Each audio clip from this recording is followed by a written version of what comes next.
अपनी कंट्री में सब कुछ होने के बावजूद भी इन अंग्रेजों को ऐसी क्या जरूरत पड़ी जो दूसरे कंट्रियों की कुछ अच्छी चीजों को चुराने की। तो गाइस जी आपने सही सुना, मैं वही ब्रिटिशर्स की बात कर रहा हूँ जो इंडिया से कोहिनूर हीरा चुरा के लेके गए थे। ध्यान से सुनना, उनकी और एक पोल खुलने वाली है। कई सालों पहले एक पहाड़ी के ऊपर खड़ा था एथेंस, ग्रीस का प्राइड जिसे हम गौरव भी कहते हैं। द पार्थेनॉन एक केवल एक मंदिर और पत्थरों का ढांचा नहीं, बल्कि उनकी सभ्यता, उनकी कल्चर, उनका ट्रेडिशन, उनकी पत्थरों की जो स्किल और उनका आर्किटेक्चर में शब्दों में बयां नहीं कर सकता, इस तरीके से उन लोगों ने बनाया था। लेकिन ये कहानी यहीं पे खत्म नहीं हुई। ये कहानी है इग्लिन मार्बल्स की, जो आज लंदन के ब्रिटिश म्यूजियम में है और उनकी आत्माएं एथेंस के आसमानों में आज भी घूम रही है। लेकिन सबसे बड़ा कंट्रोवर्शियल सवाल ये है कि ये मार्बल्स, ये पुतले, ये जो स्टैचूज है, ये आर्किटेक्चर है, ये लंदन पहुंचा कैसे? समय था 1801 का।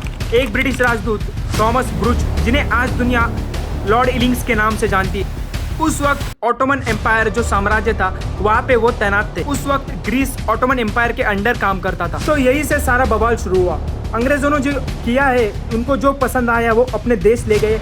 यहाँ पे लॉर्ड इलिंग्स ने वही किया। उनको कला की बेहद पसंद थी और दोस्तों मतलब बेहद लगाव था कला से, और उनको द पार्थेनॉन मंदिर की कला, सुंदरता उनको इतनी मोह गई कि उन्होंने सारे के सारे पुतले यहाँ से ले जाना ठीक समझा अपने देश इंग्लैंड को। कहा जाता है कि तुर्की गवर्नमेंट से उन्होंने एक परमिशन लेटर लिया था लॉर्ड इलिंग ने, ये सारी स्कल्पचर और सब कुछ ले जाने के लिए, और उनको मिला भी था, ऐसा वो लोग कहते हैं। पर दोस्तों आज तक वो परमिशन लेटर की कॉपी मिली नहीं है जो उन्होंने तुर्की गवर्नमेंट से हासिल की थी सब कुछ ले जाने। उस वक्त उस झूठी परमिशन का सहारा लेकर लॉर्ड इलिंग ने कई सारी मूर्तियाँ, कई सारी चीज़ें, कई सारे नक्काशे, दीवारें, दरारें, बहुत कुछ दोस्तों मतलब बहुत सारी चीज़ें वहाँ से एथेंस से लेकर लंदन भेज दिया अपने म्यूजियम में। और यही से शुरू होता है विवाद। तो ग्रीस कहता है कि ये हमारी संस्कृति, हमारा कल्चर, हमारी आत्मा, हम लोगों को किसी भी हालत पर वापस मिलनी चाहिए जो हमसे छीनी गई है। तो उसके दूसरे बाजू में ब्रिटिश म्यूजियम, जिन्होंने सब कुछ छीना है, वो कहते हैं कि ये हमने परमिशन लेकर ली थी कुछ